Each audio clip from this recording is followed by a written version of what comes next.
Hello, everyone. It is March 19th. It's a Tuesday morning. It is going on 5 a.m., which means I haven't been to bed yet, and I will be going after this video as usual. Uh, I really was prompted to make this video because of President Obama saying that we don't have a debt crisis. That's a pretty outstanding comment that we don't have a debt crisis.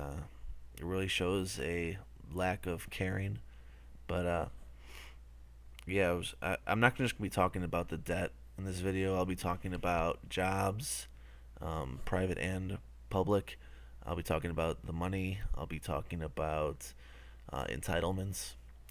So it's gonna be a pretty statistic heavy video that I'm making. So hang with me there. But I really wanted to hammer home a lot of points. Um, so I'm gonna do that for you right now. Let's get this started so I can hit the hay. Start with jobs. The middle class continues to shrink. 95% of jobs lost during the last recession were middle class jobs. And what that really means is we lost a lot of manufacturing jobs. Those would be considered middle class, for instance. And we gained a lot of service sector. Well, I shouldn't even say a lot. We gained some service sector jobs. So it's not the productive jobs that we're looking for. It's not that we're looking for, but it's not the productive jobs that we're getting. We're getting a lot of service sector jobs, so we're not actually building things to ship overseas. Thus, our trade deficit goes up, and that is only it's only going up even more with gaining service sector jobs, because that means that people are getting paychecks, but what they're using those paychecks on are actually Chinese products. So that only serves to increase the deficit in our trade. The percentage of low paying jobs just continues to increase. At this point, 1 out of every 4 American workers has a job that pays $10 an hour or less. And if that sounds like a high figure, that is because it is.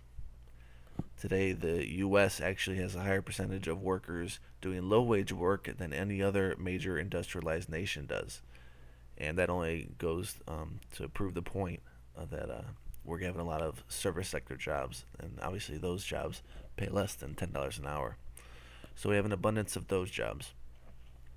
Sadly, the official U.S. unemployment rate was above 8% for 40 months in a row during the so-called recovery.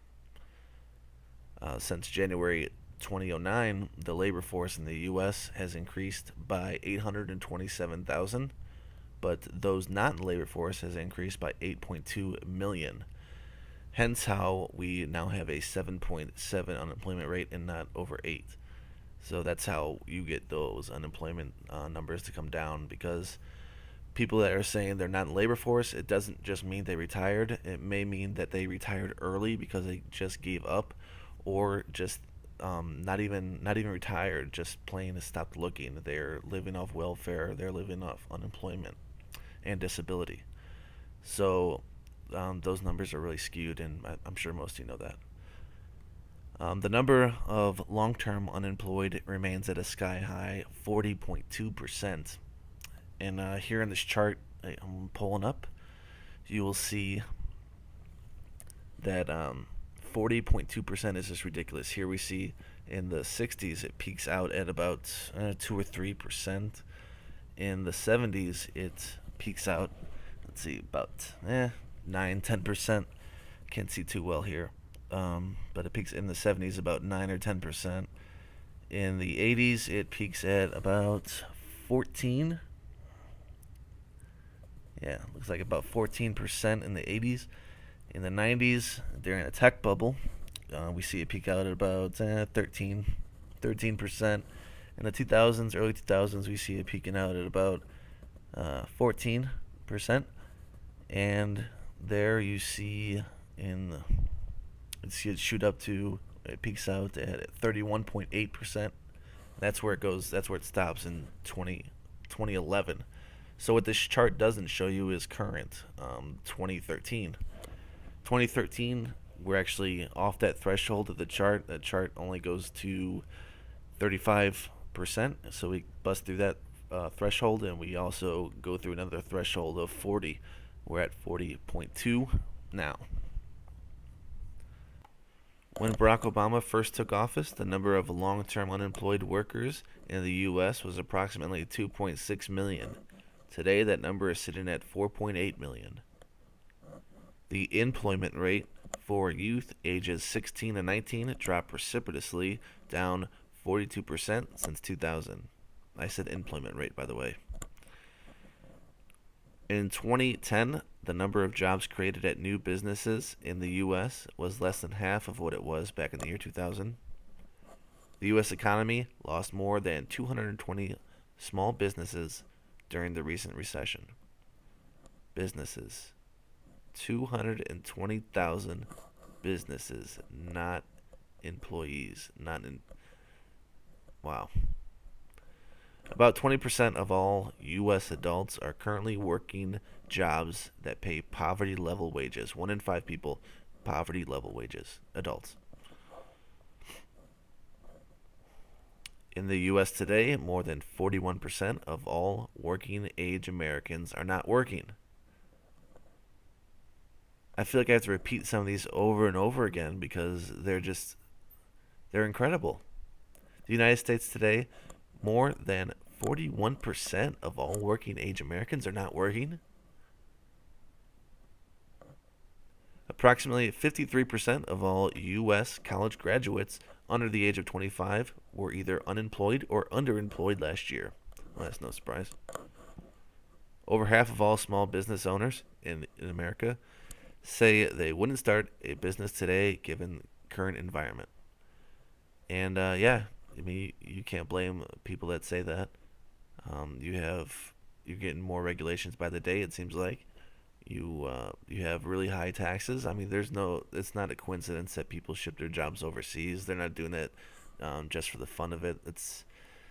We're highly taxed and we're highly regulated. So you'll see jobs coming up in Singapore and India and whatnot. Um, it's not a coincidence.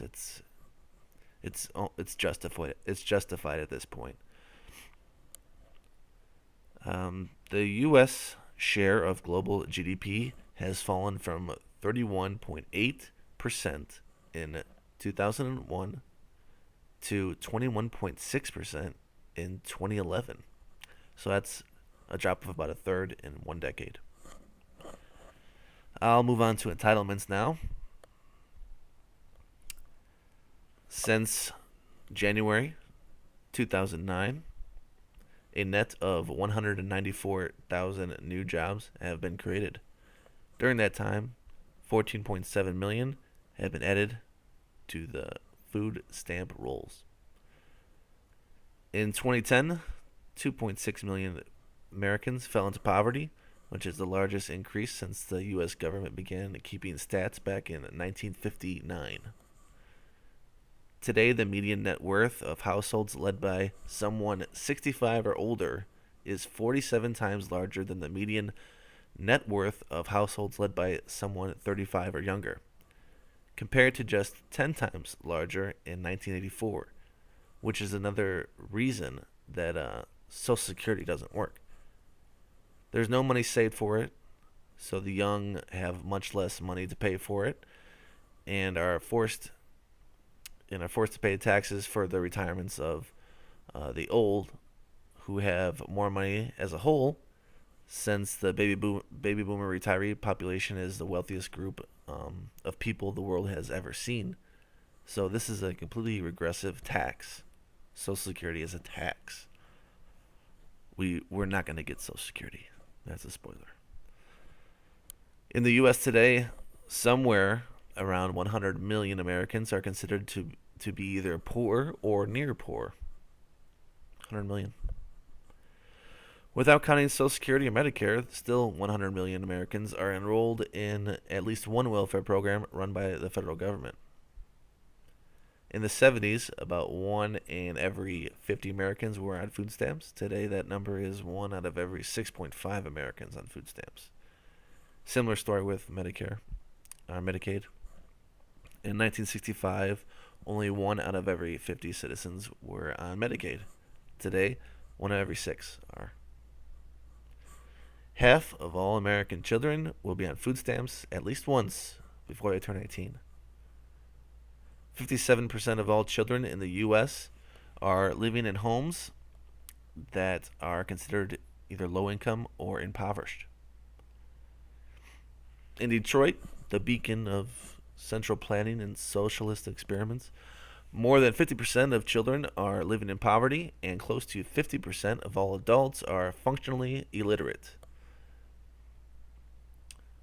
During 2012, 62% of the federal budget was spent on entitlements. All right, let's talk a little bit about um, public and private jobs. In New York, some city workers amassed more than 100,000 in overtime during their last year before retirement to create a monthly pension higher than their salary. 420 of Illinois physical education teachers, 332 English teachers, and 94 driver's education teachers make more than $100,000 a year, with salaries for each position topping out at more than $160,000 a year. A small business receiving an IOU in California may have been surprised to learn that in 2008, 40% of Alejo's 613 employees had salaries greater than $100,000 a year. That same year, the city filed for bankruptcy. Total compensation costs for management, professional, and related occupations, which represent approximately half of all state and local government employment, averaged $50.43 an hour. State and local government average $41.56 per hour in September 2012. Meanwhile, private industry workers averaged $28.95 per hour worked in September 2012. The federal workforce has become an elite island of secure and high-paid workers, separated from an ocean of average American workers competing in the global economy. According to a report this year by the Cato Institute, the report found that the average civilian federal government worker collected just under $84,000 a year in taxpayer money, about $32,000 more than the average private sector worker. That's a total federal worker package of about $236 billion a year.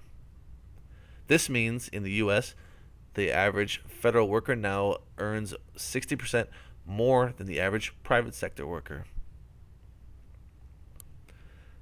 In the 1,520 days since he took the oath of office, the federal government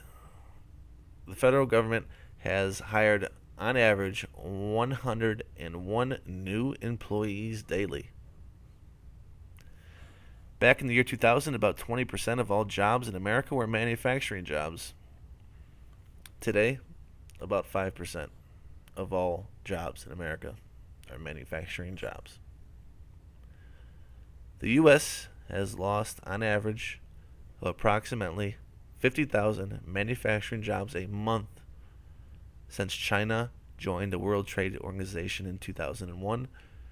Amazingly, more than 56,000 manufacturing facilities in the U.S. have been completely shut down since 2001. Let's talk some about money. This will be the last topic. Each year, the average American must work 107 days just to make enough to pay local, state, and federal taxes. As the cost of living goes up, wages continue to stagnate or even fall in many areas of the country. Sadly, this is part of a long-term trend.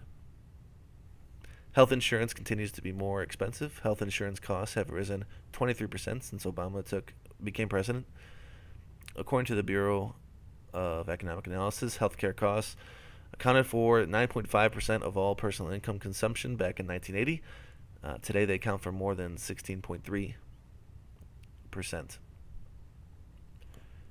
Just paying for the basics is becoming increasingly difficult for many Americans. For example, there are now 20.2 Americans that spend more than half of their incomes in housing.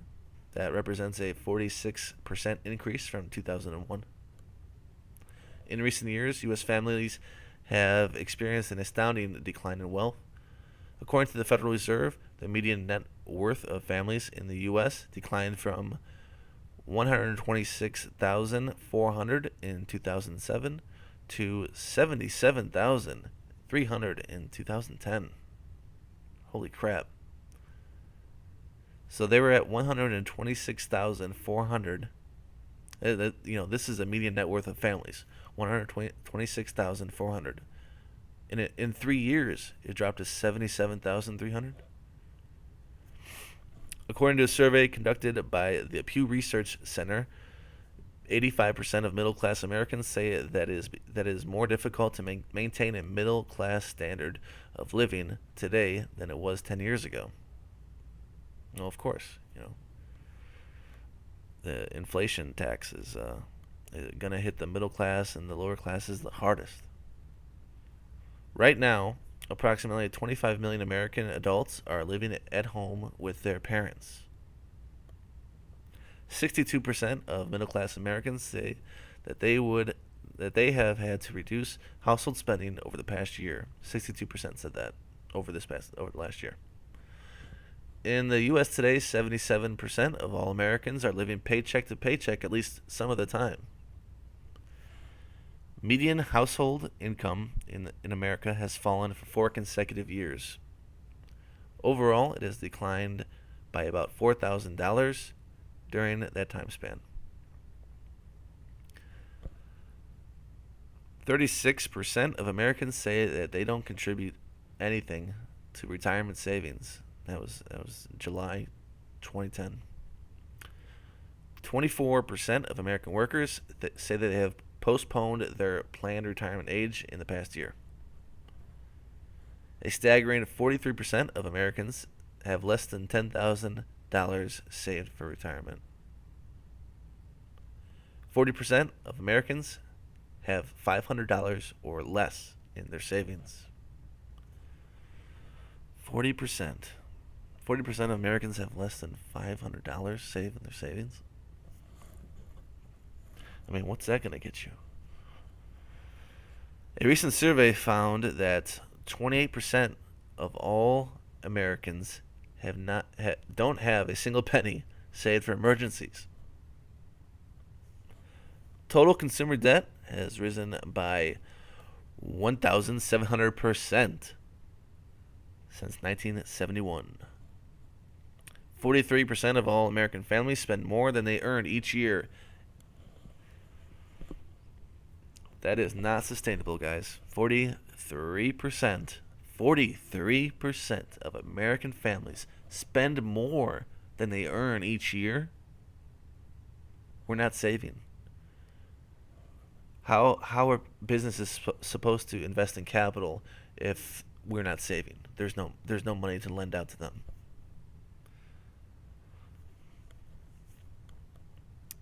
Of the U.S. households that do have credit card debt, the average amount of credit card debt is an astounding $15,800.